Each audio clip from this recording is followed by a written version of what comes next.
The Senate passed the Genius Act on the stablecoin legislation. Now we look to the House. The focus is on the crypto space, of course, and how digital assets can be integrated into the modern economy. I sat down with the president's AI and crypto czar, David Sachs, for an exclusive interview. Take a look.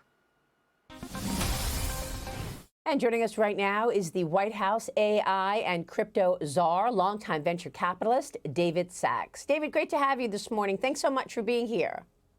Good to be here, Maria. Yeah, I want to start off on the Genius Act. Of course, the Senate just passed this bill on the Genius Act, and I know it has lots of ramifications. How would you assess the bill and its impact? Well, I think this is a huge milestone, Maria. I mean, this has been years since the Senate has passed bipartisan legislation like this. And what this bill does is provide a regulatory framework for the stablecoin industry so that digital dollars can be issued online. I think this will increase confidence in the stablecoin industry. It'll encourage the issuers to come onshore into the United States. Previously, the lack of clarity was driving the innovation offshore. And it's going to provide additional consumer protection because the stablecoin issuers have to be audited on a quarterly basis. Token holders can be confident that for every token that's issued, there's $1 reserved in a U.S. bank account. And as a result of that, we could see the float of stablecoins grow from hundreds of billions into possibly trillions, creating new demand for U.S. Treasury. So I think this is a big win for the crypto community, and I think it's a big win for the president's agenda.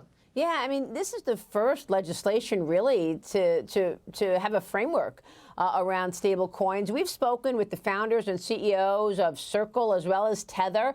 Explain stablecoin for us. Do you think that this will ultimately replace your traditional savings account? How are the uses that will play out? And what do you envision those usages to be?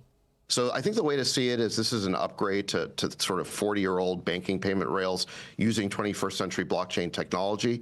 I think that the use cases will be, first of all, it's already being used to support crypto exchanges. I think this will be a big antidote to the BRICS currency that's being talked about by the BRICS countries. So I think this is a new kind of payment system that's based on blockchain technology, and it's very exciting where this could go. Really a new day in terms of the financial sector. What did you make of J.P. Morgan talking about and unveiling, on a temporary basis at least, a coin recently? I mean, are you expecting the banks to come out with their own coins? How will this work? I think the banks will. There's been now a number of conversations about banks working together to create their own stablecoin. I think this is all for the good. We want more competition. We want more traditional financial services companies getting in on the act, and I think that what was lacking for them was the regulatory framework that they feel that they needed to be confident in the space. And now that they have that or are about to have that, I think they want to get into this business, and I think that's going to further help mainstream crypto adoption. And even retail, you've got industry giants like Amazon and Walmart reportedly moving toward stable coin type payment systems, right? Mm-hmm.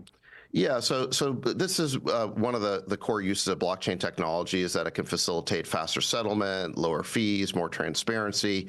It's a smoother, faster payment system. One of the big use cases that's emerged for blockchain infrastructure is simply to support the moving of the traditional U.S. dollar into crypto wallets, and they can be used as a new kind of payment system.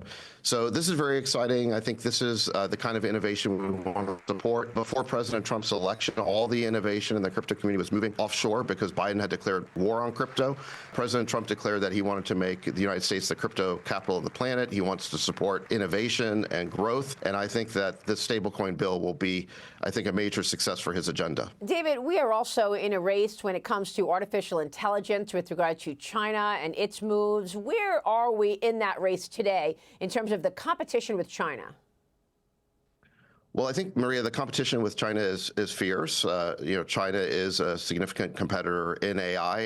To the chips, the hardware, to the equipment that makes the semiconductors, the U.S. has a more significant lead there. I think NVIDIA is something like 1.5 or 2 years ahead of the Chinese champion, which is Huawei. If you go deeper in the stack, the leading manufacturer of chips in the West is TSMC. They're several years ahead of the Chinese equivalent, which is a company called SMIC. So as you go deeper in the stack, the U.S., or let's say the Western side, has significant advantages, but China is doing their best to innovate, to work around the restrictions we try to place on them. And so they are a significant competitor, and we basically can't get complacent here because we have to remain paranoid about China because they are doing everything they can to catch up. Well, let's talk about that because, you know, we've made the point that China is not just a competitor, but an adversary. And, you know, AI chips are used not just throughout technology in America, but in our military.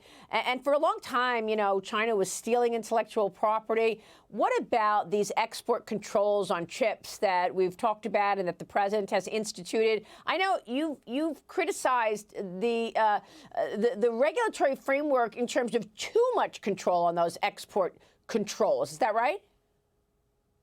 Yeah, so Maria, back in 2022 and 2023, there were export controls placed on the leading edge semiconductors going to China, and there was significant bipartisan support for that. And I think you can make a strong case for those export controls based on the dual use, that the fact that AI models although they're primarily a consumer technology, there are, in fact, some military applications. So I think that those export controls on China made sense. I think most people in Washington support them.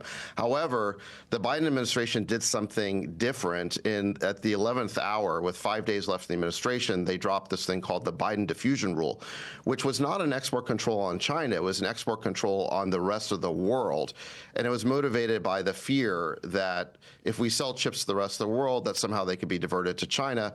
And the Trump administration has rescinded that Biden diffusion rule. It was overly bureaucratic. It required every sale of a GPU anywhere in the world to basically get a license from the Commerce Department or qualify for a limited exemption.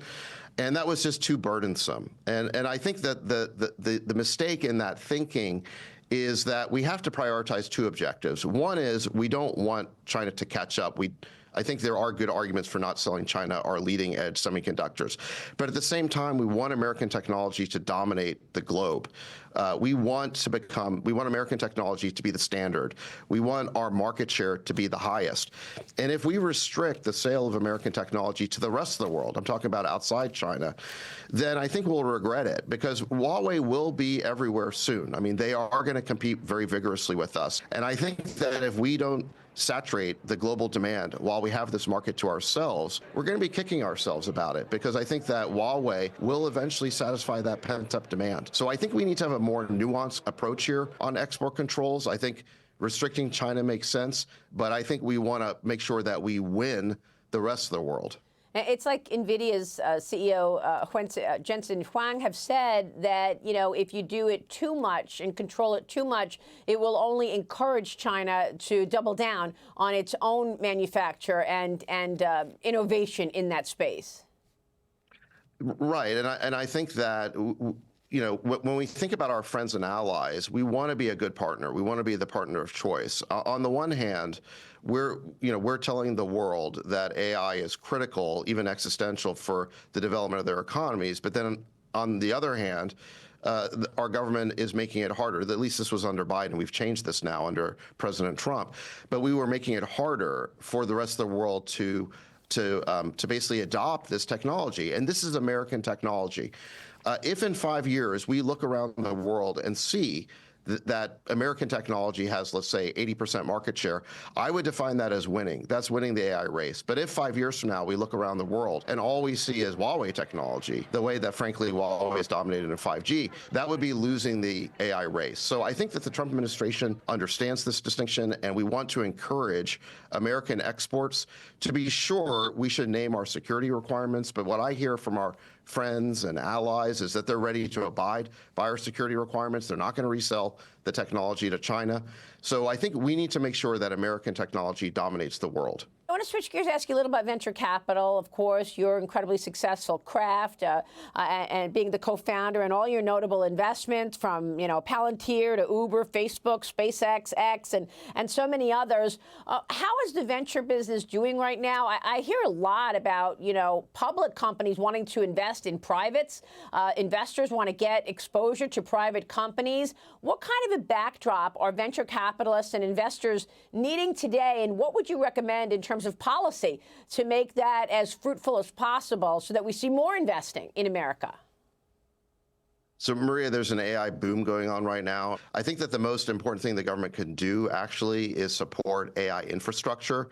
We need huge new power generation, so we need more electricity to support these data centers. We need to make permitting easier, and the Trump administration is committed to doing that. So I think that the most important thing that the government can do is support the growth of the underlying infrastructure, and then also make it easier for foreign companies or foreign sovereigns to invest in the United States. Sometimes the CFIUS regulations get in the way of that, and we need to make it much easier for investment to happen in the United States. And I think the Treasury Department's working on that as well. Yeah, I mean, it's really incredible what's going on right now, whether it's, stable coin or AI or, just the development of digital assets. The other day, Jeremy Allaire from Circle said to me that he thinks that we are at an iPhone moment, if you will. Do you agree with that?